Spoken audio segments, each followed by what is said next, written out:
Hi, good morning friends. Good morning all of you. ఎలా ఉన్నారు? సుమా wellness నుండి సుమతి రాజారెడ్డి. మేము ఈవినింగు మార్నింగు 6 కిలోమీటర్స్ వాకింగ్ చేస్తామండి. ఎక్సర్సైజ్ 1 అవర్ చేస్తాను. హెల్దీ న్యూట్రిషన్ తీసుకుంటున్నాము.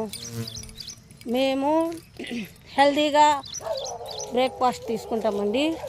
మేము తీసుకునే దాంట్లో మినరల్స్, విటమిన్స్ అన్ని సంపాల్లో ఉంటాయండి.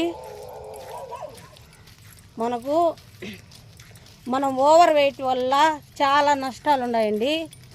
అది హార్ట్ ప్రాబ్లమ్స్, కిడ్నీ ప్రాబ్లము, ఇవి జాయింట్ పెయిన్స్, అన్ని సమస్యలు వస్తాయి. అందుకని మంచి ఫుడ్, న్యూట్రిషన్ తీసుకోండి, హెల్తీగా ఉండండి. అన్హెల్దీ ఫుడ్స్ మానేయండి. ఆల్కహాల్ మానేయండి ముందు. అది మానేయడం వల్ల హార్ట్ ప్రాబ్లమ్స్ అన్నీ బాగా ఉంటాయి. మనము తీసుకునే ఫుడ్ వల్ల చాలా నష్టం ఉందండి. దాంట్లో కార్బోహైడ్రేట్స్, ప్రోటీను, ఫైబరు, వాటరు అన్నీ సంపాల్లో తీసుకొని హెల్తీగా ఉండాలని కోరుకుంటున్నాను. మేము హెల్తీగా హ్యాపీగా ఉన్నాము. మీరు హెల్తీగా హ్యాపీగా ఉండాలని కోరుకుంటున్నాను. Thank you friends. Please like and share, comment.